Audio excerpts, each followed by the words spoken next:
Assalamualaikum warahmatullahi wabarakatuh.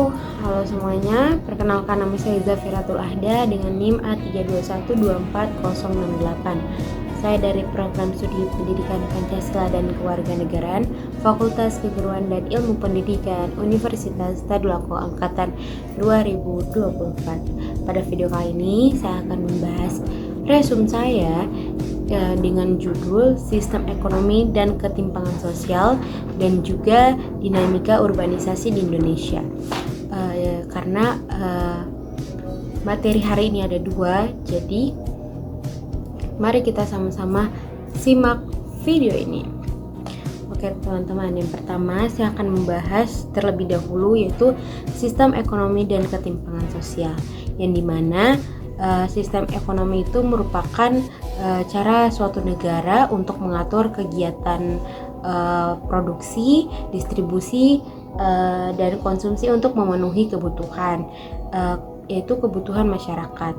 Yang dimana di Indonesia itu sistem ekonomi yang diterapkan adalah sistem ekonomi Pancasila, teman-teman. Dimana yaitu perpaduan antara mekanisme pasar dan peran pemerintah yang berlandaskan keadilan sosial sesuai Undang-Undang Dasar 1945. Nah, secara umum juga terdapat ada beberapa jenis sistem ekonomi, teman-teman, yaitu yang pertama sistem ekonomi tradisional yang dimana itu masih sangat sederhana dan berbasis kebiasaan masyarakat. Lalu yang kedua itu sistem ekonomi pasar atau kapitalis, di mana itu untuk memberikan kebebasan pada individu dalam kegiatan ekonomi. Lalu yang ketiga yaitu sistem ekonomi terpusat atau sosialis, di mana itu dikendalikan oleh pemerintah, dan juga serta ekonomi campuran yang menggabungkan peran pemerintah dari swasta seperti yang diterapkan di Indonesia sekarang ini. Lalu di mana ada ketimpangan sosial itu memiliki pengertian yang dimana kalau ketimpangan sosial itu adalah sebuah kondisi tidak meratanya distribusi sumber daya, dimana itu kesempatan dan kesejahteraan dalam masyarakat, dan juga ketimpangan ini dapat dilihat dari perbedaannya pendapat, akses pendidikan, layanan kesehatan, hingga kesempatan kerja antar kelompok masyarakat maupun wilayah. Dan juga di Indonesia ini ketimpangan sosial itu terlihat dalam berbentuk perbedaan antara kelompok kaya dan miskin, teman-teman, dan juga adanya pembangunan tidak merata antar daerah, bahkan sampai keterbatasan akses terhadap pendidikan dan kesehatan, sampai perbedaan peluang kerja kalau di Indonesia. Nah, dalam kajian teorinya tersendiri juga itu ketimpangan sosial itu dijelaskan melalui berbagai pandangan ya teman-teman, kayak misalnya dari teori konflik dari Karl Marx, di mana dia menekankan bahwa adanya pertentangan antara pemilik modal dan pekerja. Kalau Max Weber sendiri, dia melihat ketimpangan itu dipengaruhi oleh status sosial dan kekuasaan. Kalau teori fungsionalis itu dia menganggap ketimpangan itu sebagai suatu yang memotivasi si individu. Bahkan ada juga teori modernisasi, di mana itu ketergantungan menjelaskan ketimpangan sebagai akibat perbedaan tingkat perkembangan dan hubungan antar wilayah ataupun antar negara. Nah, dari ketimpangan sosial itu pasti ada disebabkan oleh dari berbagai faktor, semisalnya kayak pertumbuhan ekonomi yang tidak merata, perbedaan kualitas pendidikan, ketimpangan akses terhadap sumber daya, kebijakan pemerintah yang belum merata, sampai globalisasi dan persaingan ekonomi, dan juga urbanisasi yang tidak terkendali. Itu semua sebagai faktornya, teman-teman. Bahkan ada juga dampak-dampaknya ya, dampaknya untuk mengatasi ketimpangan sosial ini, kayak misalnya dampaknya itu kayak meningkatnya kemiskinan, konflik sosial, kecemburuan sosial, terus ada kriminalitas, serta bisa menurunnya kepercayaan terhadap pemerintah. Walaupun dalam kondisi tertentu dapat memacu persaingan dan inovasi. Nah, upayanya yang bisa dilakukan itu kayak bisa adanya pemerataan pembangunan antar daerah, atau juga peningkatan kualitas pendidikan, pencipta lapangan kerja, pemberian bantuan sosial, dan bisa juga penguatan UMKM, bisa bahkan bisa reformasi kebijakan ekonomi agar lebih adil dan lebih merata. Ya, itu saja untuk sistem ekonomi dan ketimpangan sosial. Nah, kita masuk ke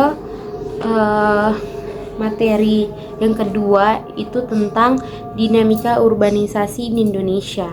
Nah, sebelum itu saya jelaskan terlebih dahulu apa itu urbanisasi, teman-teman.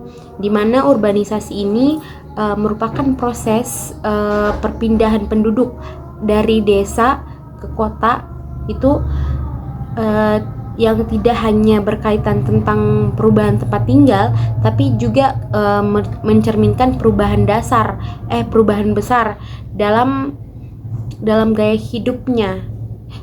hidupnya ataupun struktur sosialnya dan kegiatan ekonomi masyarakat menuju kehidupan yang lebih modern, seperti itu.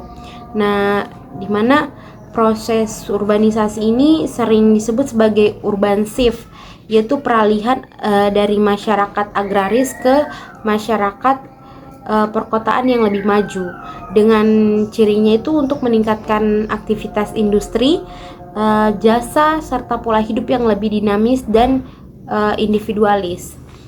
Nah, untuk faktor pendorong dari desa dan faktor penarik dari kota itu, kalau faktor pendorong dari desa itu bisa dilihat dari keterbatasannya lapangan kerja, rendahnya kualitas pendidikan, kurangnya fasilitas kesehatan, bisa juga sampai minimnya peluang pengembangan diri.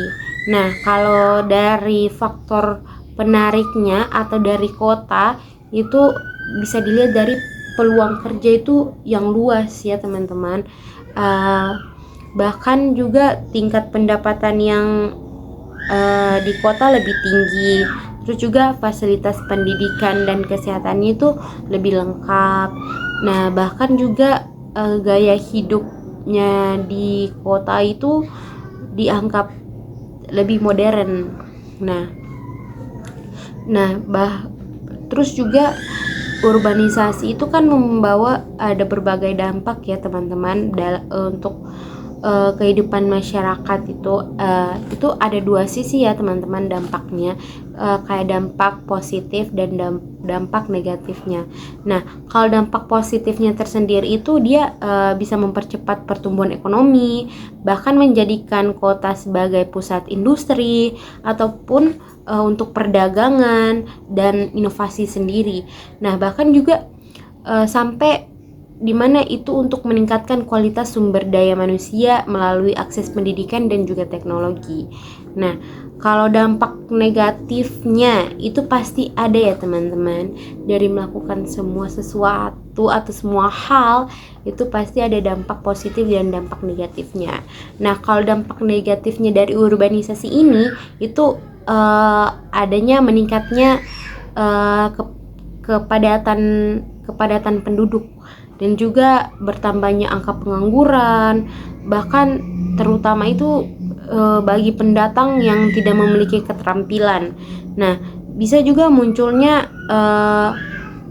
pemukiman kumuh, itu dampak negatifnya. Pemukiman kumuh, kemacetan, kriminalitas, sampai kerusakan lingkungan tuh. Nah, Kalau misalnya ada dampak-dampaknya, pasti ada namanya itu untuk cara mengatasi dampak urbanisasi ini kan. Nah, diperlukan berbagai upaya yang terencana teman-teman, seperti pemerataan pembangunan infrastruktur dan fasilitas antara desa dan kota, terus juga peningkatan kualitas sumber daya manusia di pedesaan melalui pendidikan dan pelatihan, terus bisa pengembangan ekonomi desa agar mampu menciptakan lapangan kerja di daerah asal, hingga pengendalian arus urbanisasi melalui kebijakan pemerintah yang tepat. Nah, itu menurut saya cara mengatasi dampak urbanisasi itu. Nah, teman-teman, dengan adanya cara mengatasi dampak urbanisasi, maka itu bisa diharapkan urbanisasi itu tidak hanya menjadi fenomena perpindahan penduduk semata saja, jadi bisa juga untuk dapat dikelola sebagai kekuatan yang dimana itu untuk mendorong pembangunan nasional yang lebih merata, hingga berkelanjutan dan mampu untuk meningkatkan sebuah kesejahteraan secara keseluruhan, seperti itu.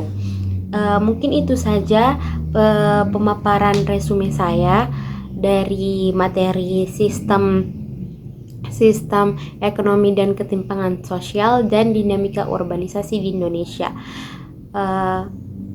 Untuk lebih dan kurangnya saya memohon maaf kepada dosen pengampu saya. Dengan hormat saya sebut namanya Bapak Dr. Hasdin SPD MPD. Saya mengucapkan banyak terima kasih dan memohon maaf apabila salah pemaparan atau cara bicara saya yang kurang baik dan masih terbata-bata. Saya Zafiratul Ahda, pamit undur diri. Wassalamualaikum warahmatullahi wabarakatuh. Dadah semuanya.